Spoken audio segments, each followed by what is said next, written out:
Hello, this is Roseville Mayor Dan Rowe. I wanted to take a moment to thank Arts Roseville and the Ramsey County Library System for their featured artist program and for adapting to our current times by taking the program online in order to reach a wider audience. I believe the arts are important to us both as ways to express the feelings and emotions of our lives and our times, but also to find peace and meaning and hopefully understanding through creative expression and the enjoyment of that expression by others. I hope everyone gets a chance to connect with the Featured Artist Program and to appreciate and support the great local talent we have.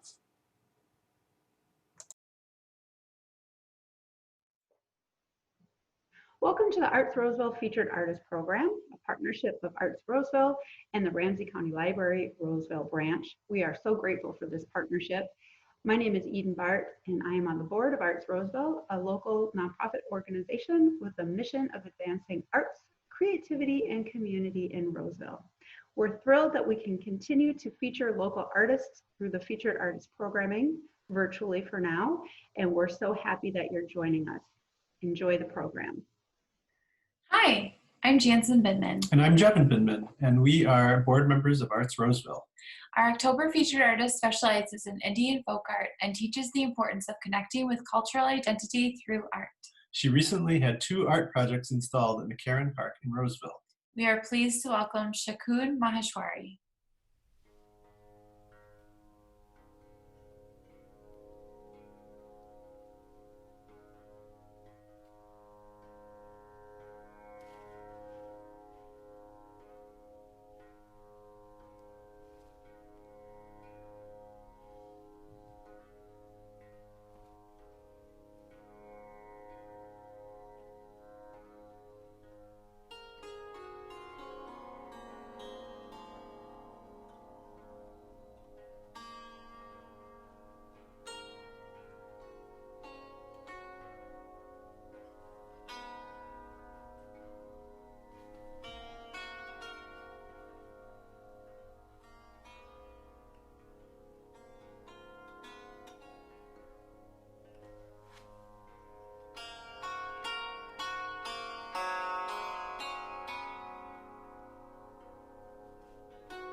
Shakun, thank you so much for joining us for the Featured Artist program. We really appreciate it.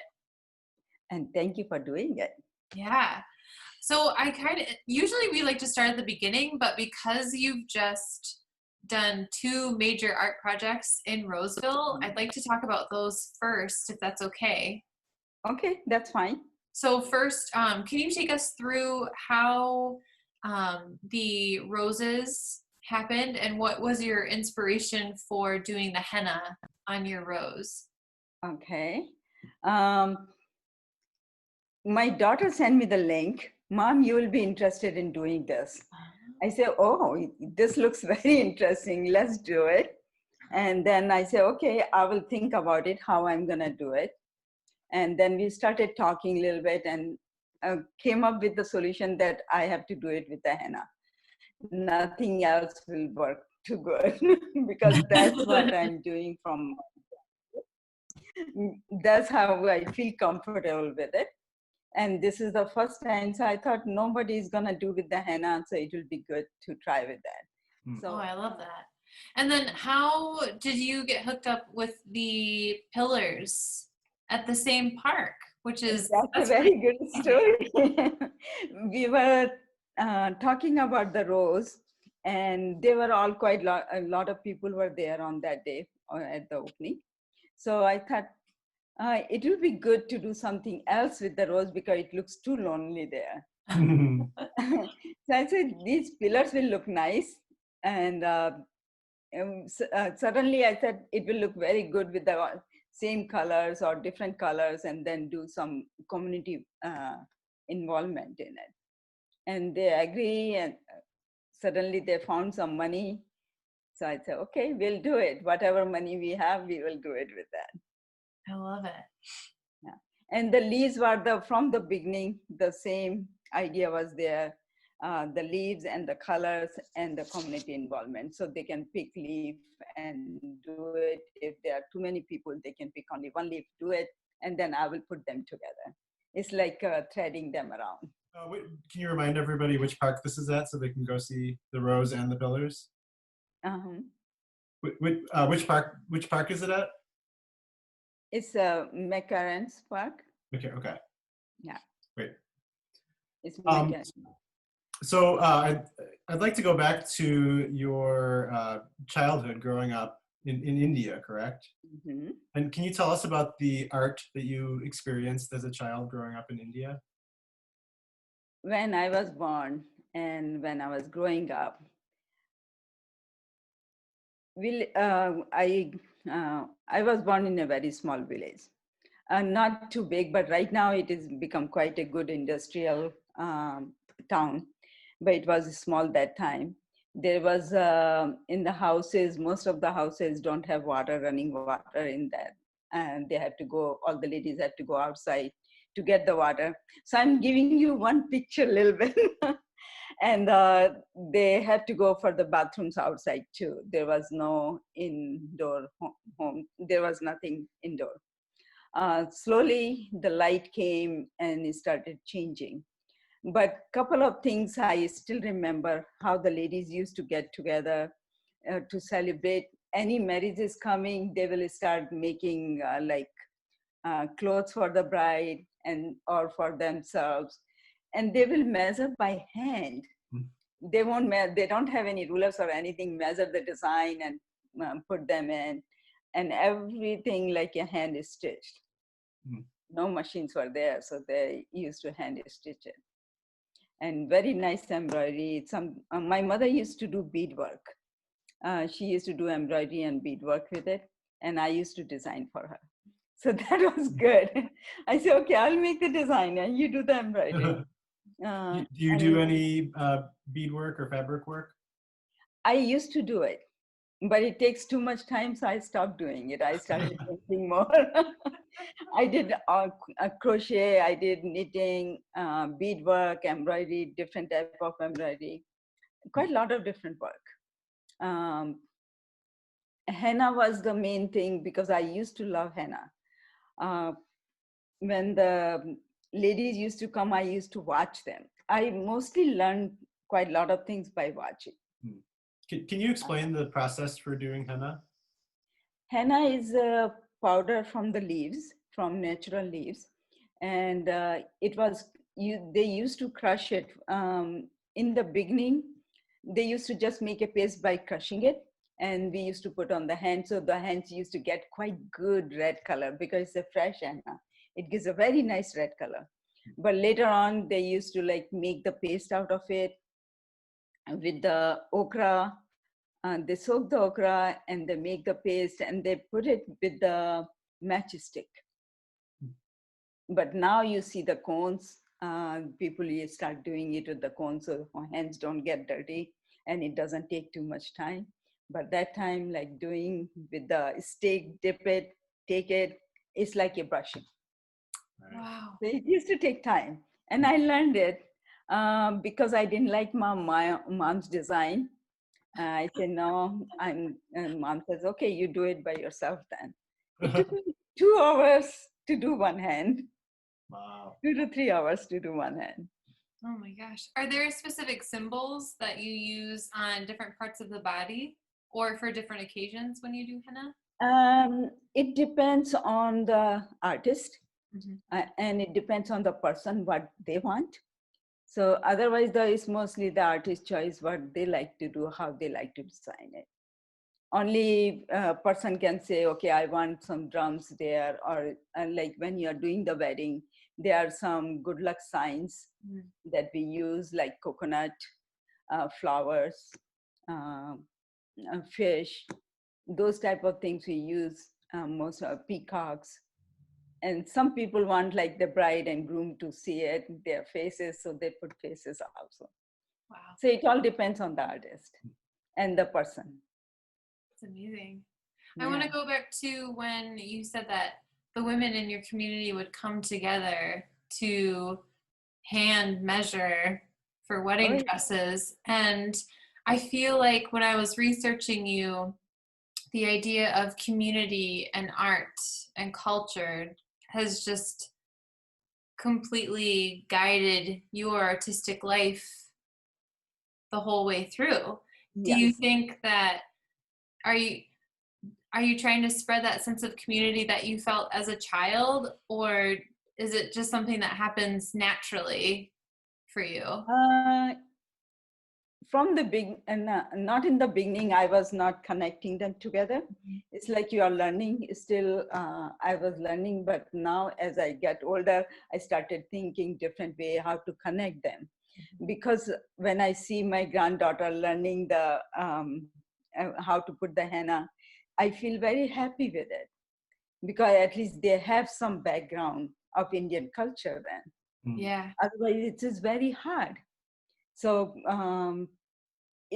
so I tell them when I go into the classroom, I tell them, you have your grandparents, if you have your mother, or if you have anybody, relatives, talk to them, learn from them, because once they are gone, you won't be able to learn. So it will be good to have something and you have to be proud of it, what you are. Because in the beginning, when we came here, the kids feel very awkward when I'm wearing my dress from Indian dress. They used to walk, Mom, no, you're not gonna walk with us.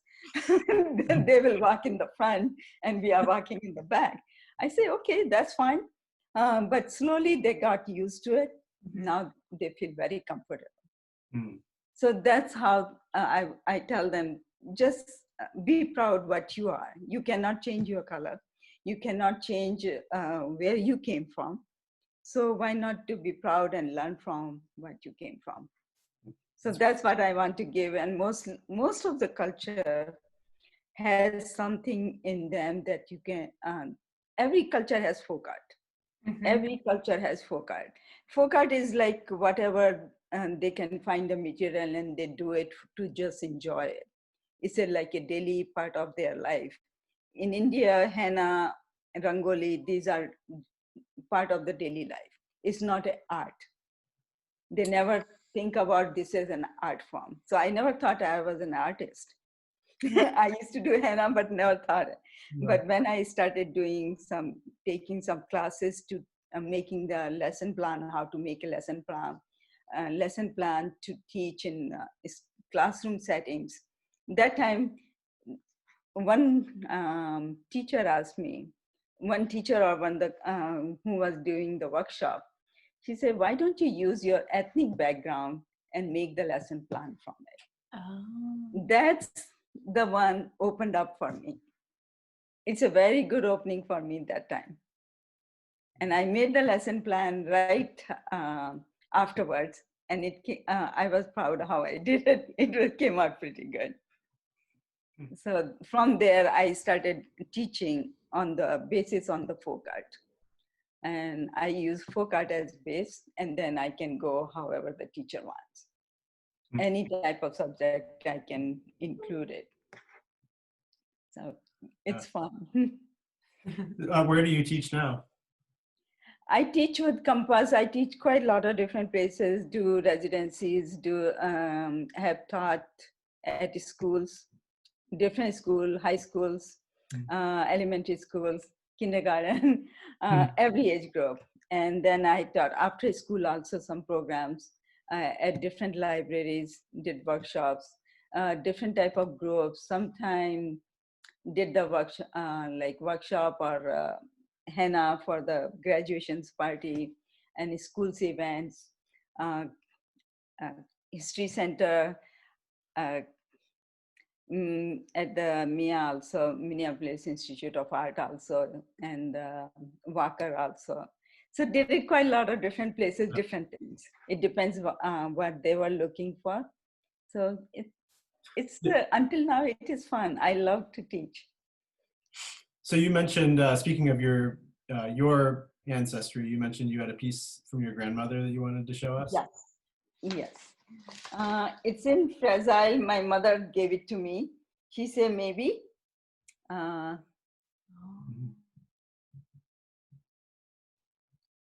So is this intended to be hung on the wall, or what is it? No, it is a fan. Oh, okay. wow. And it's all beadwork. The fabric is going away. My mother gave it to me, said, you can fix it. Nobody else is gonna fix it. So I said, okay, I will try. But I have not done anything. I just kept it in one envelope. Right. It's a very fragile. Threads are breaking up quite a lot of places. Oh, sure, sure. Do you ever use that as inspiration when you're working on a project? Beadwork, because I have not done it for a long time, I used to do make purses for myself to use it. See, when we were growing up, we have money for very nicely living, but not for buying different type of fancy stuff. So I used to make them so I can make it and I can use the fancy stuff. So that's how I started making quite a lot of different things. And you said that for a long time, you didn't think of yourself as an artist. When did that transition come for you? As soon as I started doing, I did exhibition in Bombay before I came to United States. Then I did participate in some art shows in Chicago, and I sold 3 paintings in one day. Wow. So that was very good. Then after that, I never sold 3 paintings together, but smaller work, not that big work. But that was a good opening. Slowly started thinking, okay, I can do the art, but I couldn't call myself an artist until I said, okay, I feel confident here. I can make it, but I am an artist or not, because artist is very good. They have to be good or something. So I tell children also now, don't think that you have to be good. If you are creating something, create it and feel proud of it. Because how I used to think, no, I cannot be an artist. I'm not doing that good. You have to be very good to be an artist. Yeah. If creating something, it's an art. I feel like that name can sometimes hang over our heads, where it just paralyzes us. Yes, it does. Stops us from creating, but you're absolutely right. It's just the act of creating is far more important than, are we an artist? Are we not an artist? So when we are creating, the process become more important. Mm-hmm. Not the, I say, I'm not gonna look or judge how the artwork came out. Yeah. Because if you learned it, the process, because it's gonna stay with you. And once you learned it, you can do anytime. Because I call it a temporary art, because folk art is temporary. We use it and it's gone. Mm. Right. So temporary art is enjoy it, make it, enjoy the process, and you learn it from patience and let it go.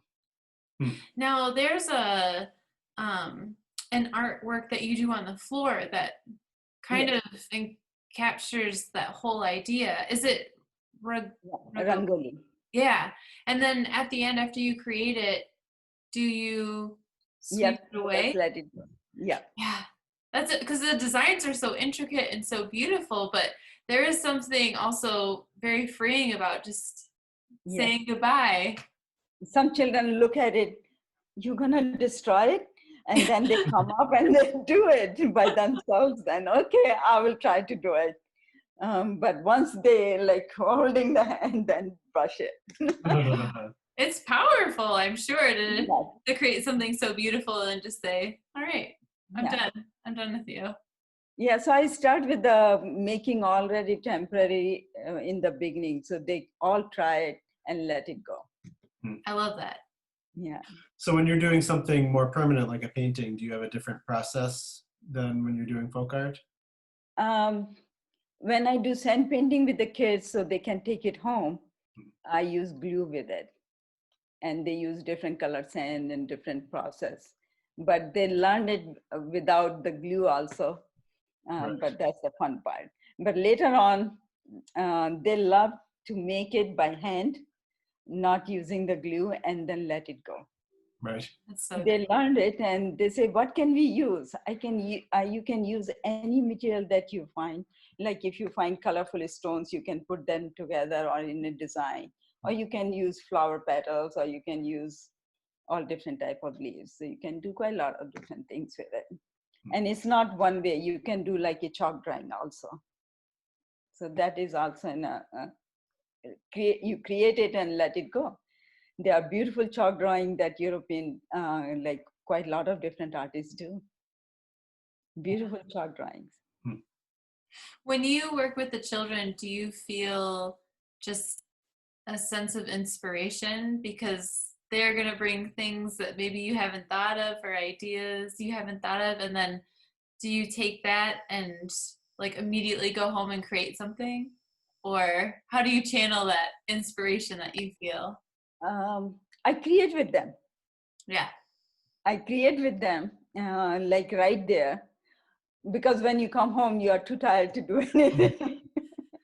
But I create and then get ready for the next day, how I'm going to do it, what we're going to do, what works, what doesn't work, and how to change it. Because when I was working at the Academy for the Blind, it was a little bit harder because they cannot see how I'm going to use the colors, how I'm going to do it. So I have to figure it out, how they're going to look at the design. So I have to came up with the idea that I will raise the design with the paint and or the glue and do it that way. wow. So they can feel it with the hand and then make the design or use the glue inside. And they had a very nice time. So artist has to change it right away because when something is not working with the children, I change it. Right. They don't think that I changed it, but yes. They don't know. No. And talk to the teacher also. Sometimes I say, this is not working with this class. So next class coming in, I'm going to change this. So we can see some paintings behind you. Are these some of your works as well? Yeah, these are all my work. These are acrylic. Wow. And I will show you some.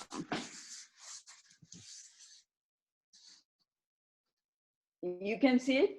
Yes. Yes. Or no? Yes, yeah. All right. And I will show you around. These are all different timings. This is the new one right here. Can you see it, or you want me to go up or down? I would go down just a little bit. Yeah, Like this? Yep, that's good. that's good. Okay. Little bit abstraction, and these are a little bit older. Okay. And these are all acrylic? These are all acrylic, yeah. And these are my all flowers. Mm. Wow. So different timing, different things inspire me. I love flowers. Wow. It's fun to create. Now I started doing painting outside, go plein air painting. So that is fun. Learning, still learning. Yeah. You definitely do multiple genres of art, or you work with a lot of different mediums. Do you find that that kind of opens your brain up to more creativity, or do you feel like sometimes you get a little stuck? Every artist gets stuck. Yeah. And I get stuck too. Sometimes if I'm not doing painting for a long time, then it's very hard to start back. So now I'm trying, like this year after the COVID, I started doing it more artwork. So then I feel a little more free. Okay, if it's not working, I can do something else or come up with again. But it's working out better. So you have to work on it. Otherwise, yes, once you get away from it, it's very hard to go back. Do you have a dream? Do you have a dream project that you haven't gotten to do yet? Yes, I am. When there was a call from the hospital, they are buying quite a lot of artwork from the local artists. That time I came up with the idea to make a very big painting with mandala and something different with it. I still have that one in mind and I have to make it. So I have some ideas how I'm going to do it, but I have to start it. Right. Do you find sometimes starting the project is the hardest part of the project? And how my mind works, like when I'm working on a project, like when I'm thinking about how I'm going to do it, until I'm not, it doesn't sound good, I want to start it, or I don't feel comfortable to start it. Once I know what I want, then I just go and start it. So somehow that's how it works for my personal paintings. Do you try to have a, do you like when your art makes a statement, you know, whether it's a political statement or you know, a social statement, or do you prefer it just to kind of speak for itself? Mostly I keep away from politics. I don't like politics, dirty games either. I like to give the happiness to the people. So mostly I don't try to do some dark subjects or that type subjects. I like to give them happy colors and happy subjects, and it's mostly the nature that's inspired me. I love water. I love rocks, falls, watercolor, like trees, different type of flowers. And that's what I like. So I love to paint them. Mostly those are, you will find like the colors, mostly the bright colors you will find in my paintings. See? These are plein air paintings. Oh, wow. These are all watercolor. These are beautiful. So we go at different places, so we're doing different things. Is that fountain actually somewhere, or did you make Yeah, it? it is somewhere. Yeah. It's in Central Park in Roseville. Oh. Yeah, these are all plein air That's right. paintings, so it has to be somewhere. Yeah. That's right. This is a friend's garden. So I'm doing, and this was Arboretum. You're right. Yeah. Oh, yeah. And let's see, this was, I'm not sure, this was Rose Garden in Minneapolis or something like that. So these are some that recent paintings. Watercolor, mostly doing watercolor outside so I can finish it easily. Yeah. Right. Perfect. Well, thank you again, Shakun. Well, thank you. I want to. Thank you for joining us for the Arts Roseville Featured Artist Program. To learn more about Arts Roseville, upcoming featured artist programs, and to join our email list, please visit artsroseville.org. You can also follow us on Facebook. If you've not yet had a chance to see the beautiful Unity Tower located in the garden of the Ramsey County Library-Roseville branch, I encourage you to do so. This is a wonderful collaboration with students from Roseville Area Middle School, artist Lori Green from Mosaic on a Stick, and Arts Roseville. We look forward to future community collaborations. Thank you again for joining us today.